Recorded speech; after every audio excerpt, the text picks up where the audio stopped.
I learned a new habit. So here I am. I'm very happy to be here.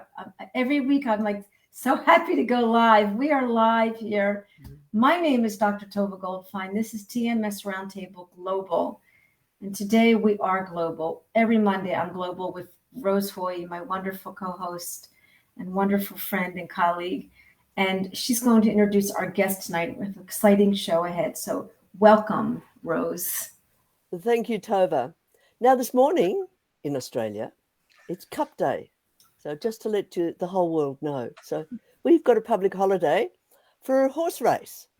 So when you're in Australia, things are a bit different to the rest of the world. Now, this morning, we've got Forrest Smith here. Now, it's important to tie up our whole month of October with Forrest, because what he did was he created TMS Wiki. He'll tell us his own story of how that came about. But we want you to know that in this month of October, thanks to Michael Galinsky, All the Rage was shown 900 times. Now, I wonder, as you watch this today, and any other time you watch it on YouTube, that you remember that that's Michael's journey, and it starts from the beginning with what you tell yourself, and it ends with how the mind and the body are one.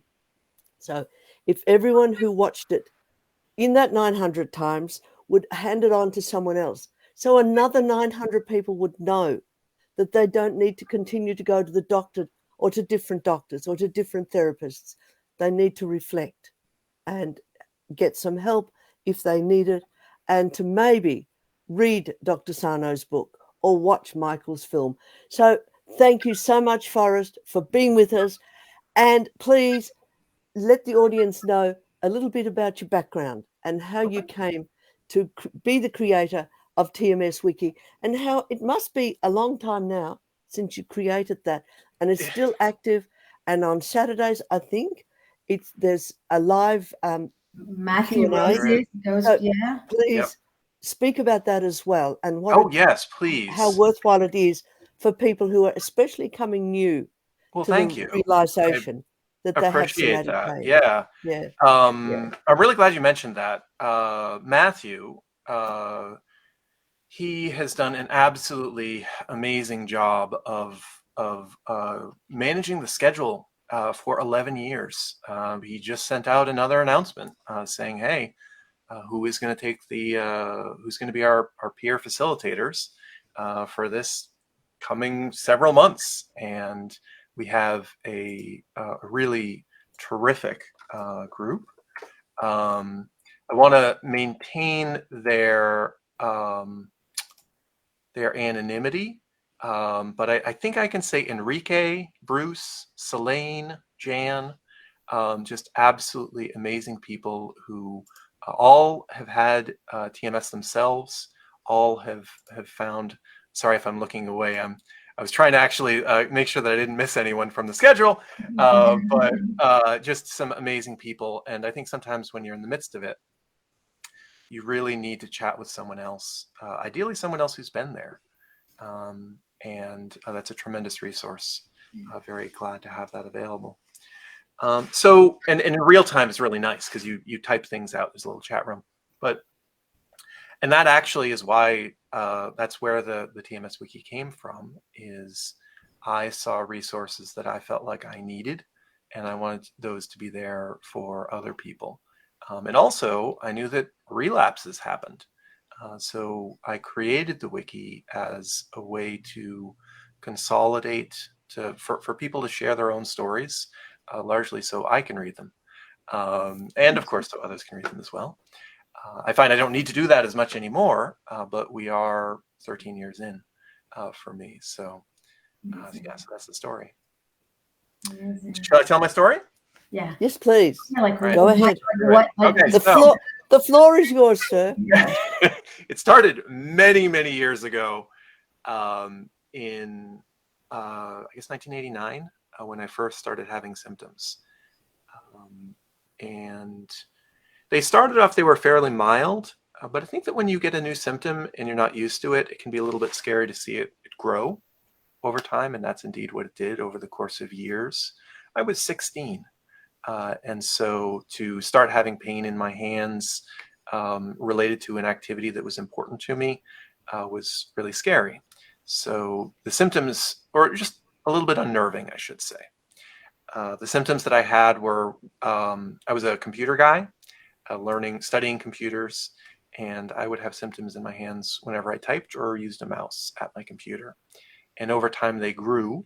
That was my job. And, you're that age, you're thinking about what you're going to do with your life. And so I was planning on being a programmer, perhaps teaching, but programmer was kind of the solid way to support myself. Whereas teaching is much riskier if you want to teach at the university level. Over time it got worse. I had a job testing software, and there was, I think it was in 1995, so we're 6 years in at this point, when it just kind of exploded. And previously I had symptoms in my hand whenever I typed. Whenever I typed more, it hurt more and more and more. It was being diagnosed as repetitive strain injury. The discussion of carpal tunnel syndrome was thrown around, if you've heard of that term. Later on, I was diagnosed with thoracic outlet syndrome. Oh, wow. That's intense. Yeah, it's pretty, there's a lot of things going on. But then it started expanding to pain in my back, and upper back, pain in my shoulders. It expanded. And then around that time, myofascial pain syndrome was added as a diagnosis. Later on, that was kind of reconceptualized to fibromyalgia. So basically, I just have all of the diagnoses. I'd say that towards the end, before I discovered TMS, fibromyalgia and myofascial pain syndrome were the two big ones. But yes, also there were a lot of doctors who would say, no, you have thoracic outlet syndrome. And some would just say you have repetitive strain injury. So did anyone ask you about your thoughts and your private life? No. What else is going on? No. Yeah. No. And that was tragic. It was absolutely tragic. I wish that I had gone to a doctor like Dr. Clark or Dr. Shubin or Dr. Sarno, any of those doctors, because I think they would have led to a more positive result much faster. But it's interesting that we're talking about all the rage right now, because that's, as you mentioned, it's the story of one person's journey, one person's recovery, or their story at least. And that's what helped me. What helped me, actually, about 18 years in, with no help from doctors, not that they weren't good people, but they didn't help me, was finding other success stories online. Finding success stories that other people had posted, much like the ones that you have in your videos, in your podcast. You have people like myself come on, tell their stories, and give hope to other people, strategies, etc. And that's what did it for me. It changed my viewpoint. And I think I was very lucky because I had very specific symptoms. But there were other people who had the crazy symptoms that I had. Other people who had seen this pain start off as computer injuries, as they were known, and spread throughout their entire body and take over every aspect of their life, as it did with me. And they recovered. And so that opened the door to the idea for me that maybe that would happen for me too. Maybe I could also recover. And so for me, it was, I think I was lucky in the sense that there was a certain momentum that developed, that I started testing various activities, seeing, could I reclaim this activity? And sure enough, when I started resuming the activity, pain went up. But then I kept on going and pain began to go down. Now, I was lucky about this. Neuroplasticity. You didn't even know about that neuroplasticity. I had no idea. Yeah, Right. I had no idea. You did what you told your brain. I can do this. It's safe. and I'm going to hurt more, but I know it's safe. It's not. Yeah. I'm not broken. Yeah. Yeah. So that's why. Yeah. Sorry, would you say I'm going to do it anyway, pain or no pain? Yes. I'll do it anyway. Yes, absolutely. Now, when you're diagnosed with these computer injuries, you're told don't do it anyway. That's right, but you refuse to take that on board. Yes. And that why I'm bringing that up is about this momentum that you mentioned. And it was terrifying too. Yeah. Good. Okay. Yeah. Can you just talk about a little bit more about that, because that's one of the brakes that people put on. You know, they've got a foot problem and they don't just push through because of the fear, and grabbing that fear and holding it, and they push through. I think that fear is absolutely essential. I think that, you know, I do sometimes get relapses, and I'm so deep in it, and I have heard so many stories, and I've talked to so many other people at this point that I have a great deal. I've really accepted the diagnosis. I've really believed that I am whole, that my body is strong, and that I don't need to be afraid. So that helps me resume the momentum. But I think that fear is absolutely key, because it just starts this cycle. And so I think that a lot of what TMS recovery means for me is learning to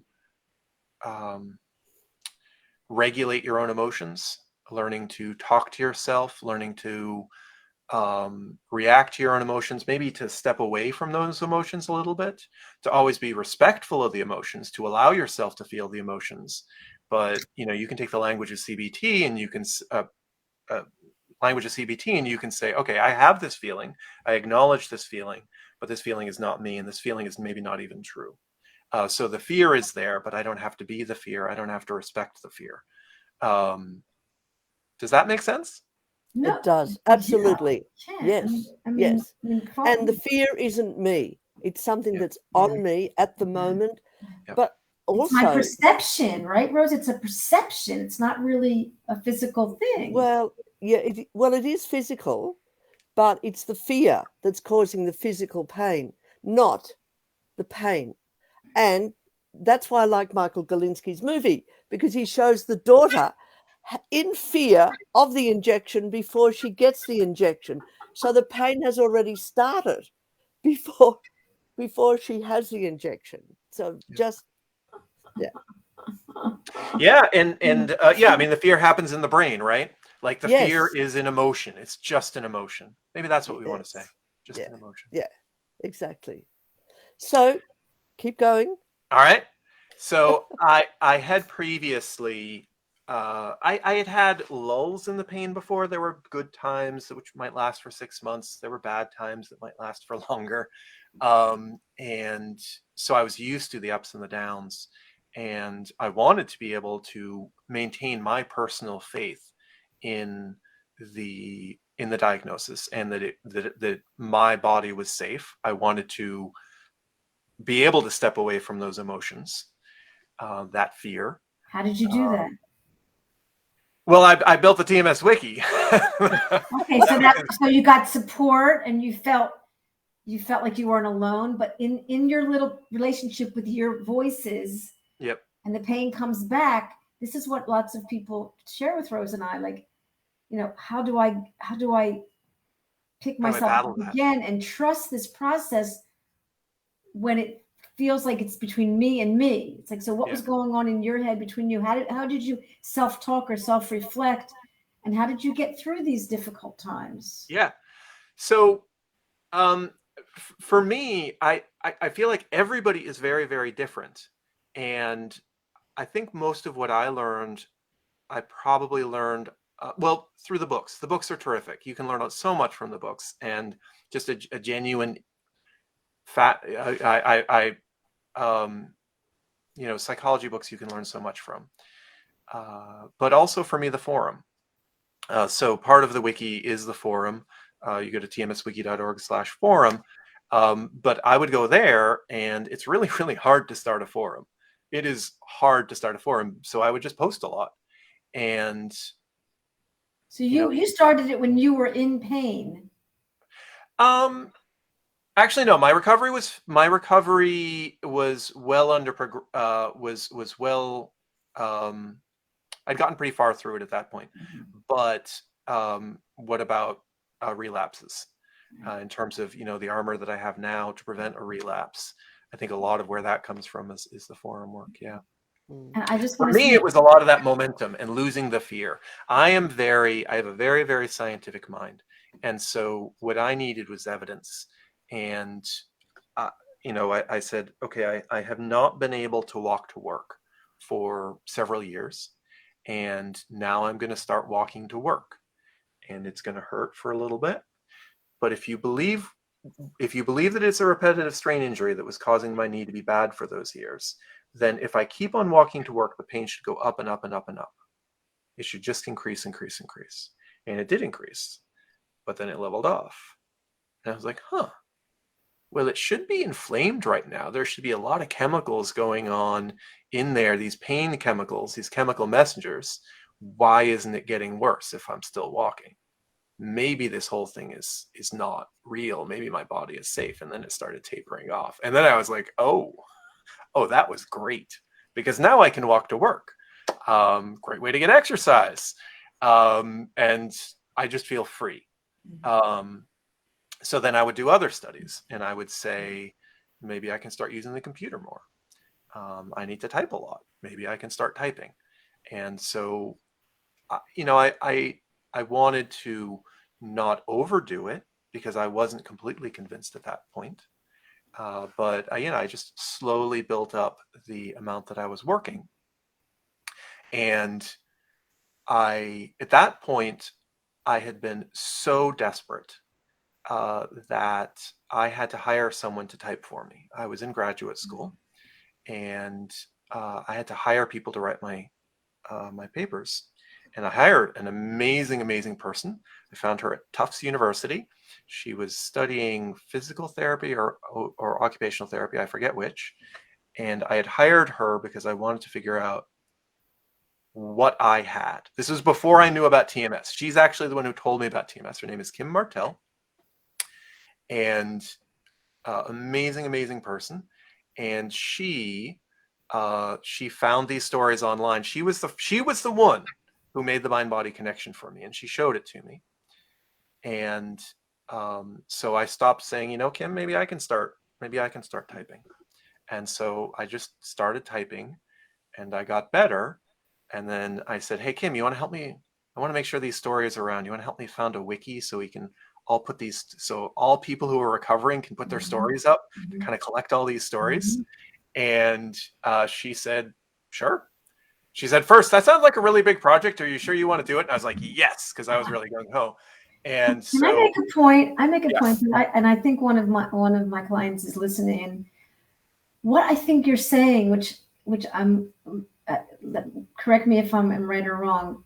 You began to help others, and Sarno talks about this. And this is chemical. This is a physiological chemical shift. You were in discomfort. You were in recovery. You were on your journey, and you began to help others. Yep. And this is one of the hows. Yep. Because we get so self-absorbed in our anxiety. We get we can't come out of ourselves because it's scary. Yeah. You said fear, hold on, I'm going out and I'm going to do something for others. Yeah. Wanting to deal with my fear, but I'm going to go. And not only did you distract yourself, which is another, tool, but you literally helped others. And there was probably an unbelievable shift over time. And you stopped focusing on, I want to get better. You were like, I want to help others. And I think that's absolutely crucial. It's absolutely crucial to not think about the next moment, to not think about where you are right now. And if you can think about someone else, I think that's even better. And I think that our defense mechanisms, or not just our defense mechanisms, everything which leads us, all the fears which lead us to catastrophizing, for example, it's just so much easier to analyze someone else than it is to analyze yourself. And so for me, why I learned so much from doing those postings is trying to empathize with them, seeing what was going on in their mind. And then I was like, oh, maybe I'm also Of the same ilk. Maybe I'm the same type. And I find that as TMSers, we have a lot in common. Yeah, I mean, there's definitely those character things, the goodism, the perfectionism, and if I see what someone else is doing, maybe I'm not actually analyzing them. Maybe I'm actually analyzing myself. So I think that going up there and trying to help the other people helped me a lot. I think that. So you haven't even read Sarno's book at this stage. You're still in graduate school, and you've got Kim's help now, and you're reflecting, and you've already started walking. So you've already started denying the diagnosis and typing. And I think at this point I'm gaining a lot of confidence in this idea. But you're gaining confidence in yourself as well. Yes, absolutely. And that it applied that I'm like them. Yep. Yeah, but Tova always says it's the doctor within, not the doctor without. Oh, so true. Yeah. And you had a lot of compassion for others, and it sounds like yourself. Yes. Yeah, I think I was lucky. I think. So then, at what point did you hear about the Sarno work, and then you met Sarno? Because then we want to move into like how the book came. Because I did when I first met you, I had no idea that you were the one who made that thank you book, and it's a big thing, that big red book. Yeah. Which, Yeah. The book that was given. You have a copy of it? Yeah, I do. Yeah. Thank you, Dr. Sarno. Oh, wow. The only other there's 2 copies of this in the world. One is with Dr. Sarno's family, and the other one is in my hands. Oh, amazing. So tell us about that. Tell us about how you found the book and you met, like how that bridge. No, let him go back further before. Don't worry with the book yet. Sure. Yeah. So, I mean, I think that was basically it. Is so for me, you started the wiki. It was actually the first TMS conference was organized by Dr. Strax and Dr. Schubiner, and we learned about it. So that was 2008. Kim Martell told me, I'm going to name her. Kim Martell told me that it might be a mind-body situation. She showed me some success stories she had found online, and I decided I might be like them. I started doing my experiments. I started overcoming the fear. I had this positive momentum, which was really helpful. I said, I want to make sure that this resource is available for myself and for others. And so we started conceptualizing this idea of making a wiki. She was going to help me with that. And then we were used to working to each other because she had typed for me. That's how I had done in my program. You had to write a major paper in your second year, and she had helped me write my second year paper. She'd helped me gather my medical records. And so we started doing this, and we came across this conference. And so I was like, okay, I'm going to commit to this. If I want this wiki to work out, I better go off to Ann Arbor. I'm going to go to the first TMS conference. Dr. Sarno is going to be there. Well, he ended up not going. But I did meet many other people in the TMS movement there. I met all the doctors. I met Clark, I met Schubiner, I met Strax, I met Schechter, I met Georgie Oldfield, I met many of the therapists, so I still know Barbara Klein, Asana Fletcher. I met all those people. It was wonderful. I had a chance to talk to Dr. Sarno on the phone. And based on that, I started getting involved in activism. The wiki is about connecting. The wiki is about connecting peers. But at the end of the conference, there was a brainstorming session. And Dr. Schubiner had let me present the TMS Wiki at the conference. And I said, well, maybe we can make a wiki for practitioners. And the idea carried the day. I remember Dr. Schechter saying, to the wiki, at the end, which was very gratifying. And we tried to do that to come up with core principles of the movement that would unify all the practitioners. And we tried doing that. And physicians and therapists are very different. I find, in my experience, I shouldn't generalize, but I'm going to anyway. Physicians, it's tough to get their time But when it comes to chattering, it's probably not going to surprise you that therapists love to chatter.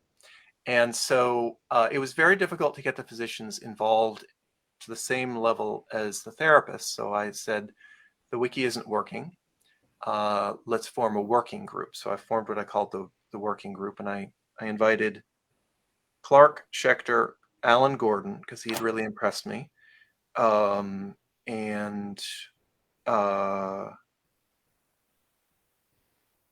Schubiner, and maybe one or two other people. Anyway, we did that, and eventually that group ended up saying we need a nonprofit, and that's the nonprofit that became the PPDA. Wow.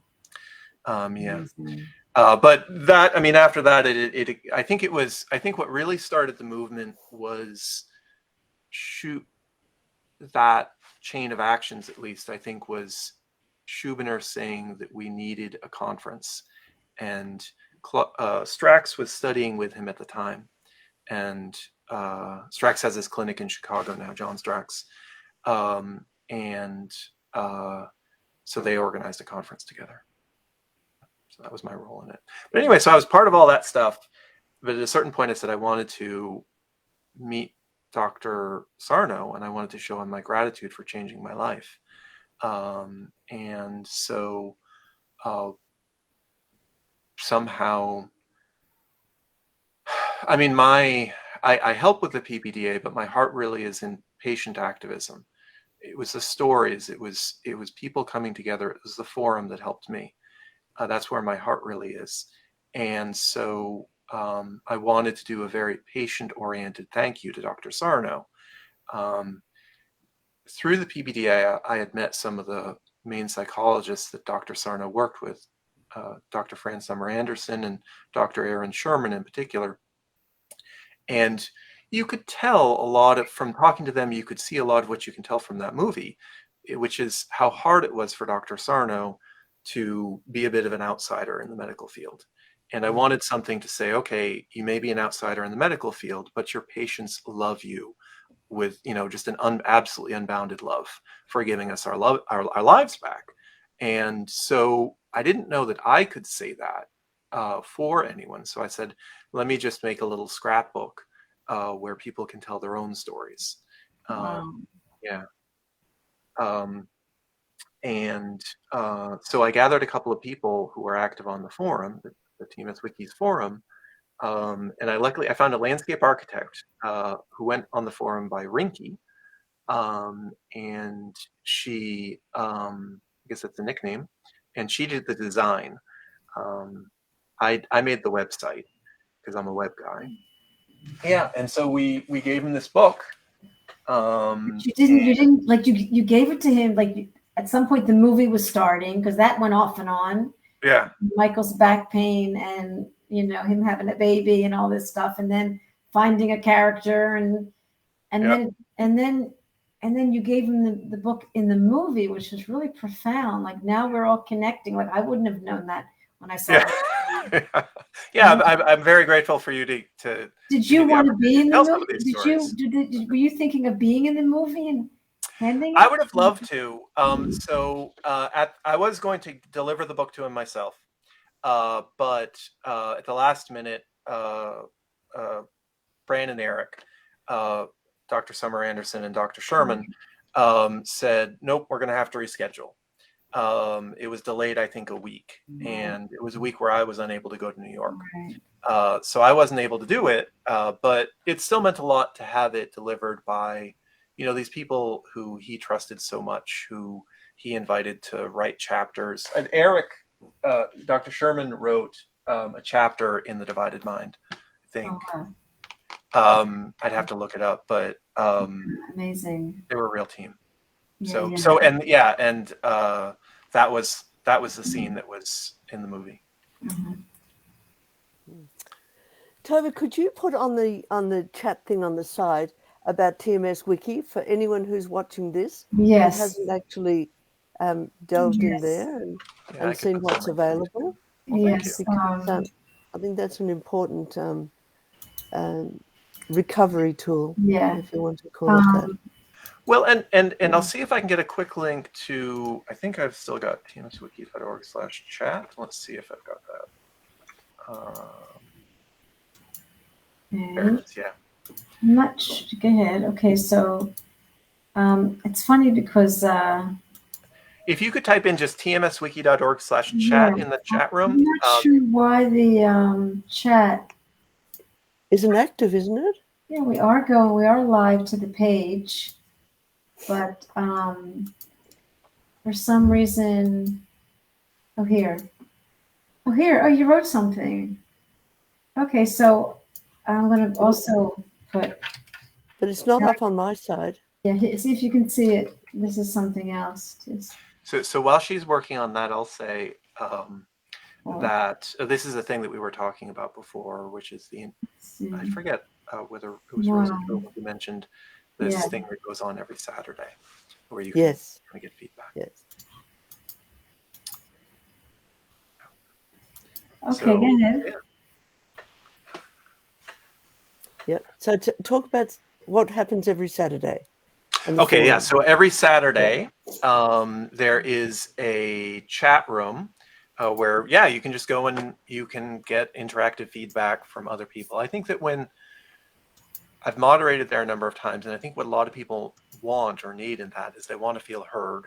They want someone who's going to listen to their story and relate to their story.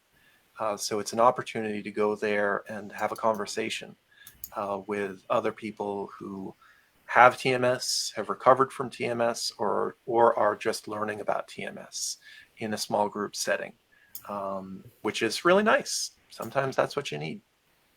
Yeah. And then you're not unique. You were saying that everyone's different, but we're actually not really unique. We're different with our manifestations, but it's the same backstory, isn't it? But it's coming out somewhere else. So and I actually, can't mention that, of course, without saying many thanks again to Matthew for the wonderful organization that he's done with that over the years. I do the rest of the site, but he's the one who gets the moderators for that. What do you do? What I can't. Sorry, I do the technology. Sorry, I don't want to take. Obviously, the forum members are absolutely amazing too. They're the real heart of the site. But back to you. Yeah. Tova. Well, the mind body syndrome. This page on Facebook is just people are joining all the time. I mean, yes, when Steve Oznick started, and it's just now that Brad and Eddie run it, and it's growing and growing, and it's such a place of hope and belief, and there's people they're talking and talking. So would you say the wiki is like that? Yeah, it's just like that. It's for, so some people want to do it on Facebook, and some people would rather do it with kind of an anonymous account. And so the wiki is like that for people who prefer an anonymous web forum. Yeah. I also think that there's someone actually there responding in real time. Whereas with Facebook, it's not a real time thing. It's more people are putting stuff up and then other people are commenting. Whereas with the wiki, they've actually got, I think, at 3:00 or whatever in America or wherever. And it's not really much good for us down here in Aussie. But No, but there's a lot of healing happening on both places, like because the interaction. So in other words, but people are, and Matthew's there on Saturday talking to people live. It's as if it's like they're coming in on the wiki, like on Facebook, and they can put in their. Yep. You just go to your browser, Safari or Chrome or Firefox, whatever you use. You type tmswiki.org/chat or tmswiki.org chat. You put it into Google, it'll probably pop right up. And at 3:00 p.m. Eastern time, we used to call that Sarno time or New York time. At 3:00 p.m. On Saturdays, Matthew's the person who organizes the group of moderators. So everybody needs some Saturdays off. So yeah, there will be someone there, Jan or Selene. And they're interacting with people who come on that and ask and talk about how to heal. Yeah, exactly. We're completely peer interaction. It's just like talking to neighbors, talking with your neighbor over the fence. But it's it's nice to chat with someone who gets it. Can you talk a little bit about how you so when you saw the movie All the Rage, did you That was wonderful. Yeah. Yeah, talk a little bit about you when you saw it and how maybe you were able to continue to be a source to help people and use that movie. It feels like that was the foundation for so many things. All the Rage. Yeah. Yeah. First time I saw it was actually we went to the premiere. My wife and I, and I mean, I think that there are many different ways to learn about TMS and to see what it involves. And I think that with the video in it and the way that you can see what Michael's been through, I think that's a very, very powerful way to It incorporate is. that and to understand that. Yeah. Yeah. There's He's other good a powerful movies. storyteller. Sorry? I said there are many other good movies that have come along since then. Yes. But the thing is that Michael's journey is, the other movies are often from a therapist's point of view, not from a patient's point of view. And that's what I like about Michael's movie, that is a patient that's actually on the journey. And of course, he got a lot of criticism for being the patient and the director. That's what I like about Michael's, that's actually the journey. I wanted to make a comment. No, It's actually because some reason I can't bring up the the comments on the side. but I can't but maybe it's because nobody's made a comment. But anyway, it's all right. We're good. You can comment. I seem to not be able to comment for some reason. But I'm sorry, I didn't mean to interrupt. So anyone who's watching can't actually interact with us because they can. You can comment, but I don't know why I can't.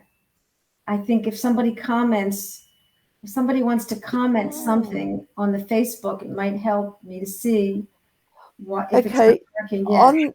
On my screen, it says host chat. And I noticed that but the Forrest has put something up, and then you put something up.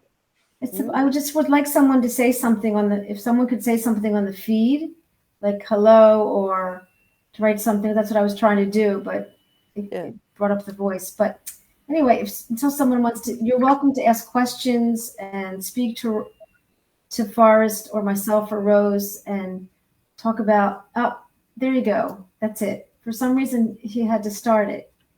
Thank you. Absolutely. Right now, I'm going to put Wiki because you. No, it's there. Wiki.org. Yeah. It's wiki.org, right? TMS Wiki. Hi, Jan. It is. Yeah, tmswiki.org. Yeah. Thank you. I don't. Maybe someone has to start that each time for whatever reason. This is my other hat that your techno-karma. Continue to get TMS before the show starts. I used to drink a glass of wine before the show, and then I was feeling confident, and I used to drink coffee, and then I started to lose my confidence. So I went back to chamomile tea. So, nobody's immune out there. No one's immune. Rose me down, icon, Rose down. So I'd love to focus. We have a little bit of time left. I'd love to focus, and anyone out there wants to ask questions, please, I'm happy to have you interact. I mentioned this, that Michael was supposed to call the movie All the Acceptance, but he didn't think that was going to, sell tickets. But I think All the Rage is a profound name, and it took me a while to understand why he would call it that. And, Rose and I spoke about that, and she helped me understand that. I find that fascinating, that so much of our fear and sadness and grief, underneath it is this rage. Yeah. And then the guilt about the rage as well. And then the guilt about the rage. Yeah. I've always also connected with the word tension, because I think that, all of these emotions that we're having creates tension, and the tension winds us up, can really wind us up. And I think that's a nice connection with Alan Gordon's work is thinking about that tension that you have. And what helped me the most was slowing down, worrying less, trying it out with an open heart. Those were the tools that really helped me recover. And to this day, I get twinges periodically. I got, for the 18 years, I would always have a very high back chair. That was one of the ways that I managed the back pain. And recently the chair broke, had to get a new one. And I was like, okay, I'm still getting a really nice chair. I went to Home Depot. I couldn't find any decent chairs there. They were all terrible. So I said, forget about it. I'm just going to get the cheapest one. And that was scary, right? Because right, you're used to this super supportive chair. I'm dependent on this. Yes, this I chair know. is making me feel better. It This was my chair crutch. has power. Yeah, and it was one of the last crutches from 15 years earlier that I kept it because it was comfortable. It was a good chair, but this one has no support. I'm not even leaning back on it. Now I'm leaning back on it, but most of the time I'm leaning forward, and I'm not going to lie, my upper shoulders and back, you can feel, I guess those old learner pathways, they're still there. I still see things tightening up. In COVID, I'm a little bit deconditioned. I'm not used to this, but it's natural, and I'm not afraid of it. And it's not a problem. It doesn't affect my life. And yeah, so it comes and it goes, and I know I don't have to be afraid. And I think that that's a self-fulfilling prophecy. I think that because I know I don't need to be afraid, I become less afraid of it. And then I can focus on being in the moment. And, I think obviously other sources of stress can feed into kind of this mind body whole, all of these problems. And that allows me to focus on those other. And that's I think what a lot of the work on the forum and reading the books has helped me to be much more in touch with my emotions with that, and try and be a kind of a whole person. And I want to make a big point about, it's not just about the pain. I mean, This Might Hurt talked about autoimmune, talked about fibromyalgia. This woman got off her pills after failed surgery, and then Love Heals about failed surgery. So this is not just about pain. For some of the listeners that don't have pain, they just can't, they have weakness. Some listeners have tinnitus and have, Michael would get hives, and, I even healed from some autoimmune things. So the point is, let's talk about the feelings, because that's just, the feelings are coming, the feelings are being repressed. So the body is expressing in every way. So it's not just about pain. You can mention maybe some of your talking to some people and coming across, in the PBDA talks about stress illness. This is Dr. Clark's email, stress illness. Absolutely. Yep. Yeah. Stressillness.com. Yeah. For me, a lot of it was the pressure. It was the pressure that I put on myself. I wanted to be the goal was always to be a professor. And that was a lot of pressure to put on myself. At a young age. Yeah. At 21. Yeah.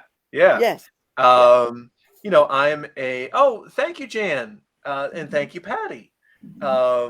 Welcome. Good to hear from you. I just saw some chat room messages. Yes. I'm seeing it on Facebook. I don't know why, but it's on Facebook. No, I've got it on our thing now. Yeah. Yeah. So go ahead, talk about the professor. The pressure. I think that's what creates the tension in me, is trying to be perfect. In terms of where the emotions come from, for me, I think it started with my. I think it does. The classic Freudian phrase is "tell me about your mother." I think it does go back to my mother. I think. So glad you brought that up. I'm sorry. I'm glad you brought that up. It's important. Yeah. It goes. She died when I was 9, and I always knew she was going to die. She had diabetes, and it was brittle juvenile diabetes, and so I think that. I think that was pretty terrifying for a little 8-year-old, 9-year-old, to see his mom dying, and I think that perfectionism sometimes arises from fear. I think in me, my perfectionism arises from fear, and I think that is, I guess that's part of the psychological insight that I've gotten through my TMS work, is on a moment by moment basis,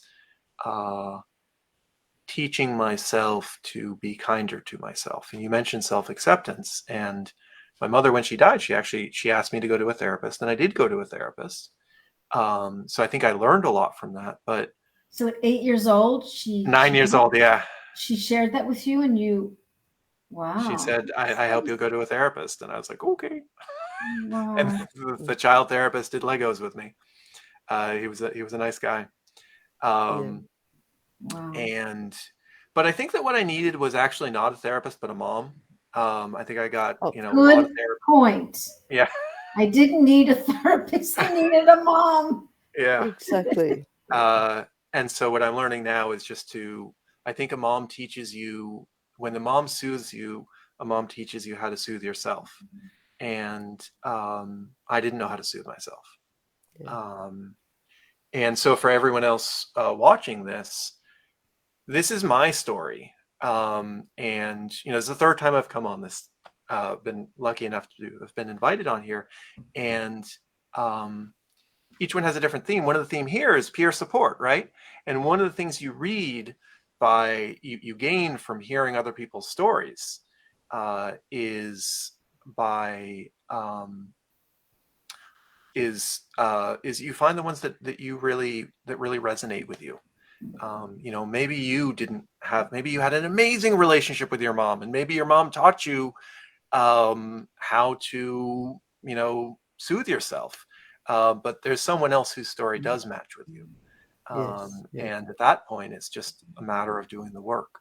It's finding it, gaining the insights, and teaching yourself how to soothe yourself, to overcome this fear, to overcome this rage, whatever it is. And Forrest, it's hard to reparent ourselves. It's hard to be ourselves as an adult. Yep. What do you say about that? I totally agree. Yeah. Those old neural pathways, they are entrenched. Yes. Yeah. And there are a lot of people who, I must say, who do not want to talk to someone who's feeling better, who's improving, who gets relief.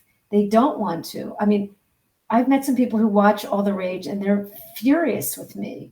No doubt. They have and I'm thinking, wow, I want to rescue them. I want to be their parent. I want to bring them back. Come back.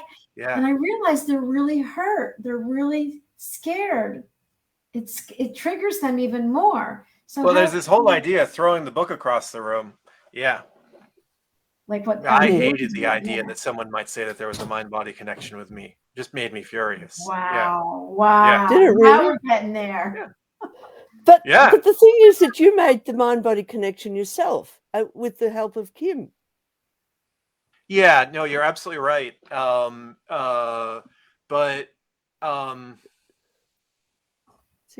think that when you're disabled for a long period of time, it's very threatening. You need to get the help that you need people to believe you. When you are thinking physically, you need people to believe that you do have a physical disability. And then when you realize that you're healthy, or when someone says, "Oh no, you don't," there's a quick solution. And if you don't buy into that, then they're undermining you. That's how it felt to me. Like if someone, I had a surgeon down in Georgia. I was in Georgia for a little while. And he said, "We can find no organic cause for your illness," which was essentially saying it was mind body in hindsight. Because if there's no bodily organ which is causing this, then it must be the brain, the other most important organ. And that, made me furious because I felt doubted. I felt invalidated. I don't know if I was furious per se, but I felt very threatened. I'll say that. Wow. So I understand. I guess that's when I hear about people throwing Dr. Sarno's book across the room, or when I hear you describing people rejecting the movie, I imagine that that's part of it. If they've been through what somebody's been through. Yeah, like hopeless. Yeah. Yep. And the aloneness. It's sort of not even hopeless, but in a way, there's no one who can help me. This is beyond help. Yeah. Yep. I'm quite interested, Forrest, in the fact that you don't feel validated. I do feel validated now. I feel very validated. No, not you. Not as patients. They don't feel validated when you don't listen to the fibromyalgia story. When you keep asking, well, what else is happening to you? And then that feeling of wanting to tell the story instead of wanting to heal. Can you remember how that was? Yeah. Yeah. You wanted to tell the story about your RSI, for example. Yep. But yet, Kim is saying, what's the connection to your loss? Or what's the connection? What's this RSI in connection to you rather than the RSI? Do you know what I mean? The real connection to you. We now know that you lost your mum at age 9. Yeah. So you've got no one to affirm you when you've got that wrist pain. Yeah. Yeah. You've got no one to affirm you that the study you're doing is going to be productive or you're doing a good job. Yeah, something like that. I think what I did have was Kim, and Kim had been working. Of course. Yeah. I had a file cabinet drawer 2 feet wide of the medical records that she had helped me gather. Wow. And to organize those and categorize them, I still have it over there. It has her handwriting on it in blue markers. So she knew me. And I think my father had always been saying, I think it's a mind-body connection. And that had felt invalidating to me. So when she started saying it, I think I said, well, I mean, I'm a hyper rationalist guy. So when she said that, I said, how do I know she's not right? I need to gather data. I think I was just lucky in that. I think I was lucky in that. And to all the people out there, because somebody's always going to say, well, what about me? You know, it's not black and white. If you're having pain all the time and you don't get relief, it doesn't mean it's not TMS. I had this discussion with Dr. Schubiner a few weeks ago. Even if it's, God forbid, a cancer or a tumor, your relationship with the pain, with the disease, with the condition, with the organ, with your body can change. You can have a healthier relationship with yourself, with your condition, with your illness. And as Rose will say, reflect more, accept, witness, understand, observe, and learn your attachment, learn about your past, accept things more, and the healing can happen. So it's not a black and white topic ever. Our shows are never black and white. And I go on the stand and say that everyone can have a positive, healthy relationship using some of these methods, talking to someone who does ISTDP, understanding the Sarno methods. Journaling doesn't work for you. Journaling triggers you. Okay, then don't journal. But understand, why is it triggering me? So this kind of discussion, I like to even bring it to that point, because so I'm talking to I've never met Brajesh. Do you know Brajesh? Anyway, welcome. No, but welcome Brajesh, to our show. That's exactly what happened to me too. Yeah. I wanted to tell everyone about All the Rage. Yeah. So I wrote on some of those programs. Yeah. And I got banned as well. So. This is what Brajesh said. Did you see that, Forrest? Oh, interesting. Yeah. Yes. No, I can absolutely relate to that. Yeah. And then he also, related yeah, groups. well, that's my story. He was banned. Oh yeah. I mean, this is like you're flying a flag and you will get shot at. So you will get shot at, absolutely. Yeah. And the chronic fatigue syndrome people, don't cross them. They will. 3 times we've had you recommended with such grace. We're so excited you recommended Tamara and Rita. Right. We've had them on 2 to 3 times. They're amazing. That's what I was just ramping about before, because I want to say CRPS, autoimmune, it can heal. It's not like chronic pain, but it exactly is.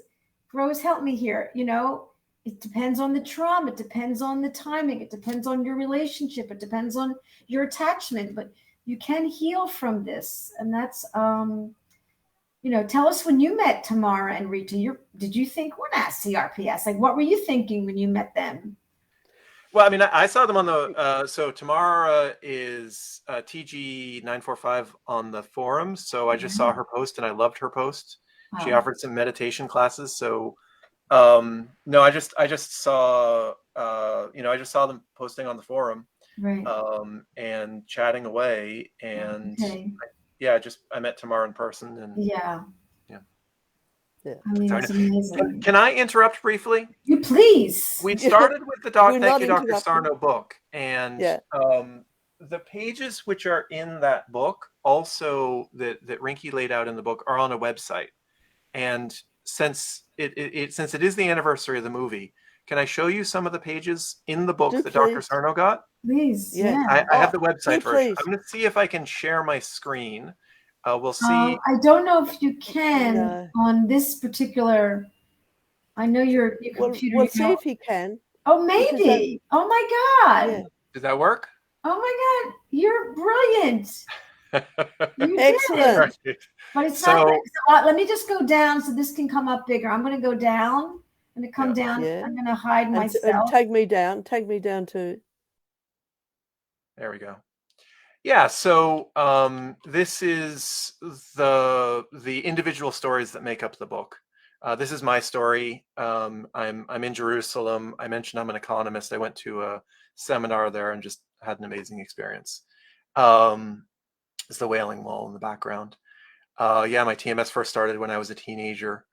And the vision of this is, again, to have the people who are touched by Dr. Sarno have a chance to tell them their stories. We are still accepting stories. Speaking of Tamara, the person who's been on this podcast many times, she said, we got to start Thank You, Dr. Sarno back up again. This is, and so she's helping me collect more stories. You can post in the Facebook forum thread, you can post in the YouTube comments.